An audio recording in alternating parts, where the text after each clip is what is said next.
ہم آج تک حصول پاکستان کی جدوجہد میں اپنے مستقبل کے تناظر کا تعین نہیں کر پا رہے. سوال اٹھتے رہتے ہیں، لیکن سوالوں پر غور کرنے کے لیے ضروری ہے کہ وہ کتاب جو مجھے تاریخ میں نصاب میں لازمی طور پر پڑھائی گئی، اس میں جو پاکستان کا خاکہ مجھے بتایا گیا اس نسل کو، وہ یہ تھا کہ پاکستان ایک اسلامی ریاست ہے.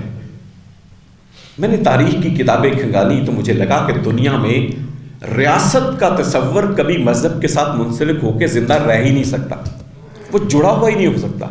تاریخ میں 1000 سالہ معلومہ تاریخ میں کم از کم اس کرۂ ارض پر ایسی کوئی ریاست وجود میں نہیں ہے جس نے مذہب کا لبادہ اوڑھ کر ترقی کی ہو اور عوام کو خوشحالی بخشی ہو. گوندل یو پی وی سی کی نالی دار چھتیں اور دیواریں. یو پی وی سی شیٹ آپ کو دے ہر موسم میں مکمل تحفظ اور سکون. زنگ، شور، الیکٹرک کرنٹ اور آگ سے مکمل محفوظ. وفاقی ریاست اس وقت کامیاب ہوتی ہے جب وفاق کا یہ اصول تسلیم کر لیا جائے کہ وفاق کے معاہدے میں یونٹس، اکائیاں وڈرا کرتی ہیں، وہ طاقتور ہوتی ہیں، وہ اپنے حصے کا کچھ اختیار اقتدار اعلیٰ وفاق کو سونپ دیتی ہیں کہ وہ ان پر کام کریں. وہ بھکاری نہیں ہوتی کہ وفاق سے لی جائیں.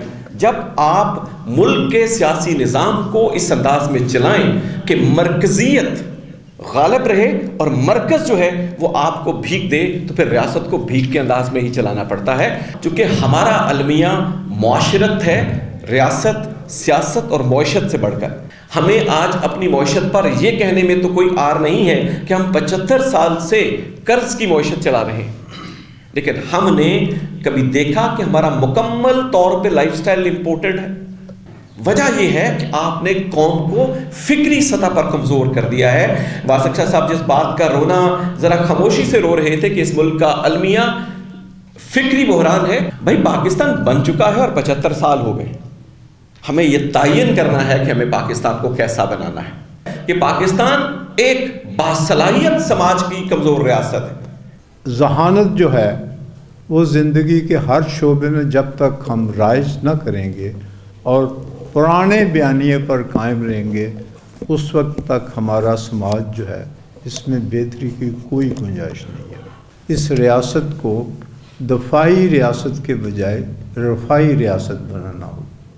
دنیا میں حقوق فلاح کی باتیں تبلیغ کے طور پر تو اس وقت تک کی جا سکتی ہیں جب تک کہ وہاں ہم وسائل جو ہیں ان کو جنریٹ نہیں کرتے.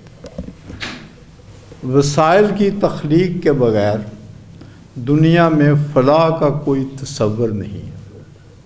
یہ ایک خود فریبی ہو سکتی ہے، اور جو قوم ہماری طرح اس خود فریبی میں مبتلا ہو وہ دیکھنے، سمجھنے اور سوچنے کی صلاحیت سے معذور ہو جاتی ہے. میرے خیال میں سب سے زیادہ رسپانسبلٹی جو ہے وہ آج ہم یہ بات کر رہے ہیں کہ یہ کنٹرول ڈیموکریسی ہے. یہ کنٹرول ڈیموکریسی نہیں ہے، it is more than control democracy میری دانست میں. اور اس کی سب سے جو top of the line responsible ہے وہ ہمارا جوڈیشل سسٹم ہے، جو کہ مکمل طور پہ ڈیٹیریشن کا شکار ہے. یہ میں اگر اس کو ایرا آف کرٹیسزم کہوں، ٹائم آف کرٹیسزم کہوں، ویدر اٹ از ڈیو اور ان ڈیو، تو اس میں یہ غلط بات نہیں ہوگی. اور آج ہمیں آزادی ہے کہ ہم اوپنلی کرٹیسائز کر سکتے ہیں. جو مین بات ہے جو کرنے والی ہے وہ یہی ہے کہ تمام اداروں کو اپنے اپنے ڈومین میں رہنا چاہیے. اور یہ جو آپ نے رسپانسبلٹی لی ہے، میں یہ گراس روٹ لیول سے اس بات کو لے کے چلتے ہیں کہ سیوک رسپانسبلٹی ہم تمام جتنے بھی آرگنز ہیں، جتنے بھی ادارے ہیں، ہم کو لے کے چلنے چاہیے. اور یہ اسٹیبلٹی ریجنل سیکیورٹی کی بات نہیں ہے. سیکیورٹی آف سبجیکٹ جب تک نہیں ہوگی، جس طرح شیخ صاحب نے بات کی کہ ہم سماج کو جب تک مضبوط نہیں کریں گے، ہم اپنے ملک کو مضبوط نہیں کر پائیں گے. Let's come and join us as we are committed to lifelong learning in a caring environment. State-of-the-art building.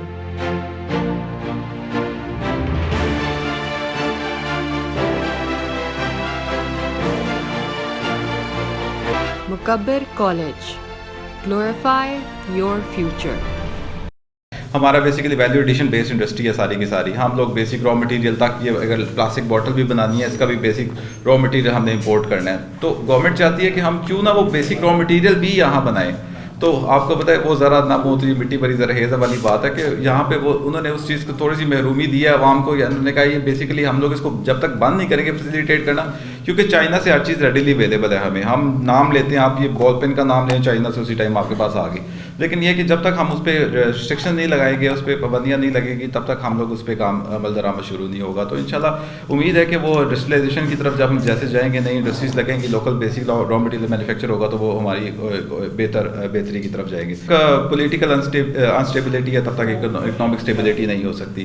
تو میں چاہتا ہوں کہ ہم لوگ بینگ اسٹیک ہولڈرز، ہم ایک ہی ہماری آواز ہونی چاہیے کہ تمام political parties charter of economy sign کریں. چارٹر آف اکانومی سائن کرنے کا مقصد یہ ہوگا کہ کوئی بھی پولیٹیکل پارٹی رول کرنے جب ہمیں آتی ہے تو مطلب پالیسی جو ہوگی اکنامک پالیسی وہ اس میں اسٹیبلٹی ہوگی، وہ چینج نہیں ہوگی. جب تک یہ ہم لوگ نہیں کریں گے تب تک یہی معاملات رہیں گے. کوئی نئی گورنمنٹ آتی ہے 3 مہینے بعد وہ سارے کے سارے معاملات خراب ہو جاتے ہیں. دیکھیے میری دانش میں پاکستان کے ساتھ کوئی المیہ نہیں ہوا، کوئی حادثہ نہیں ہوا پاکستان کے ساتھ. اس وقت ہم جس صورتحال میں موجود ہیں یہ پاکستانی قوم کی اجتماعی خطاؤں کا ثمر ہے. کہ دنیا میں قومیں جو ہیں یہ ایک مشترکہ نصب العین پہ قائم رہتی ہیں. ہم نے اپنے نصب العین کو بلا کے اپنے اللہ کے ساتھ بھی وعدہ خلافی کی ہے کہ جس بنیاد پہ یہ پاکستان بنا تھا اور جو اسلامی ریاست کا تصور پاکستان کے بناتے ہوئے لوگوں کے سامنے رکھا گیا تھا، ہم اجتماعی طور پہ اس کو بھول گئے. آج ہم کسی تکڑے ادارے کی بات کرتے ہیں تو ان کے لیے گنجائش کون پیدا کر رہا ہے، ان کو اسپیس کون دے رہا ہے؟ اگنورینس اس ملک کا سب سے بڑا جو ہے وہ، چاہے کوئی سیاستدان ہے، چاہے آپ کا کوئی سفارتکار ہے، چاہے آپ کا معاشی پالیسی بنانے والا کوئی بھی ادارہ ہے، اگنورینس موجود ہے. دیکھیے آپ اگر اپنی جو بیوروکریسی ہے اس کی ڈیپوٹیشن دیکھ لیں. اچھا آپ نے جتنے بھی معاشی پالیسی بنانے والے آپ کے جو ایکسپرٹس ہیں، آپ ان کے پیچھے دیکھیں جو ان کو نوٹس دے رہے ہیں، ان کا معیشت سے، اس ایجوکیشن سے شروع سے تعلق ہی نہیں ہے.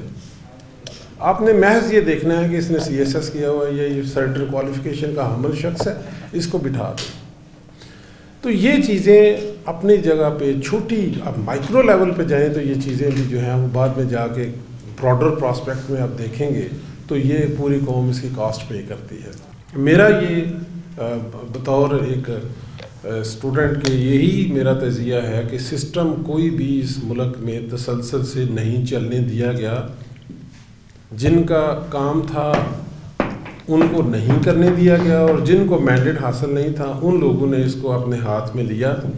اگر ہم ڈیپینڈ کرتے رہیں، ہم سوچتے رہیں کہ ہمارے ملک کی اشرافیہ، اس میں سب سے پہلے اسٹیبلشمنٹ لے لیں، عدلیہ لے لیں، ہمارے سول بیوروکریٹ لے لیں، سیاستدان ہیں، اور ہماری کمیونٹی جاگیردار اور صنعت کار و تاجر لے لیں، تو ان کی جو ہیوج میجارٹی جو اشرافیہ سے تعلق رکھتی ہے، آئی تھنک ہمارے سب کے کنٹریبیوشن کی وجہ سے اس اشرافیہ نے ہمیں ادھر تک پہنچایا ہے.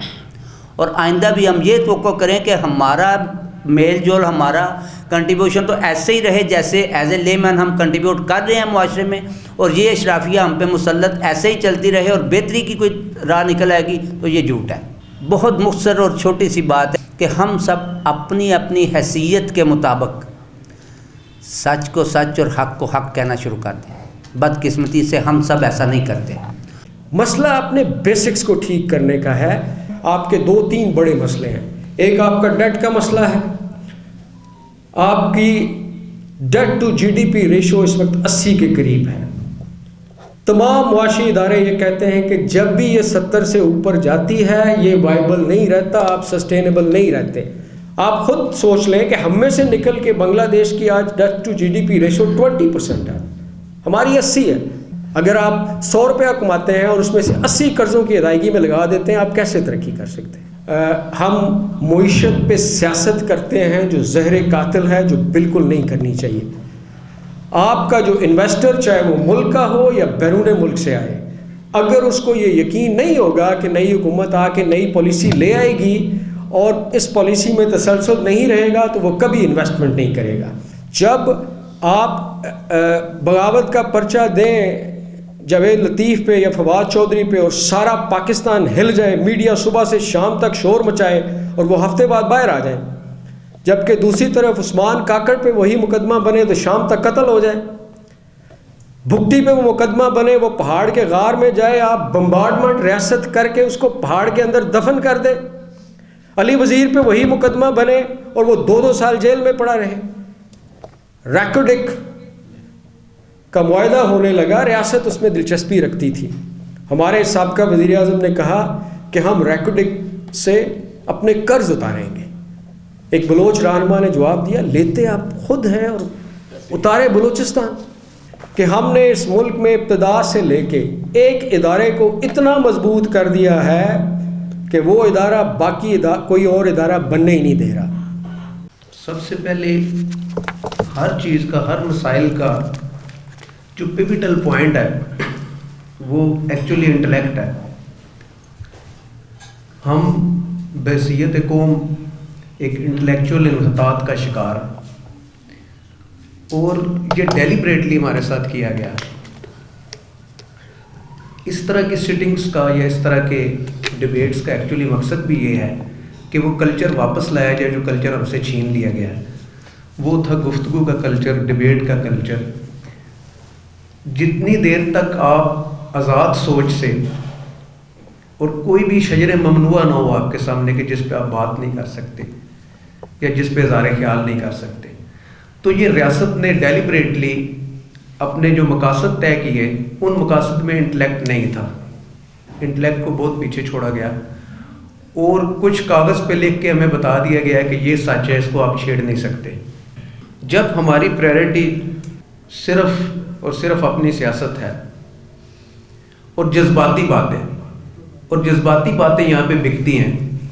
نام چومسکی نے کہا تھا کہ اچھا پاپولر نعرہ جو ہے وہ بیوقوف عوام کے سامنے ایسا نعرہ ہوتا ہے جو جذباتی نعرہ ہو لیکن جس کی سمجھ کسی کو نہ آئے. اس طرح کی باتوں سے آپ ایک ایستھیٹک وکٹری حاصل کرتے ہیں, یعنی کچھ بھی نہ کر کے آپ ایک وکٹری حاصل کر لیتے ہیں عوام کے اندر کہ یہ ہم جو ہے نا ایک بڑا لیڈر آیا اور اس سے پہلے اس طرح کی بات کسی نے نہیں کی.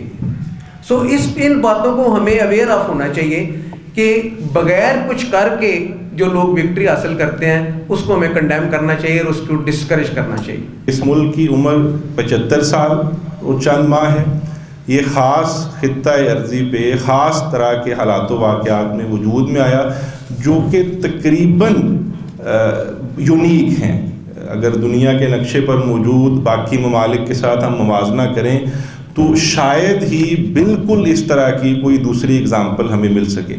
چونکہ ہمارے مسائل مخصوص ہیں لہٰذا ان کا حل کاپی پیسٹ نہیں ہوگا, انڈیجنس ہوگا. ہمیں پہلے بہت اچھی طرح سے ڈائگنوسس کرنا ہوگا, پھر ہم علاج کی طرف جا سکیں گے.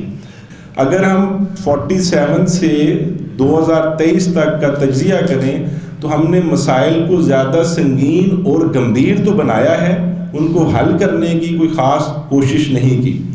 اگر کوشش کرتے تو کچھ نہ کچھ بہتری ہمیں نظر آتی. ہمارا 2023 میں جو صورتحال ہے میرے خیال میں وہ ماضی سے بدتر ہے اور مستقبل میں بھی نظر نہیں آ رہا اس کے ٹھیک ہونے کا امکان.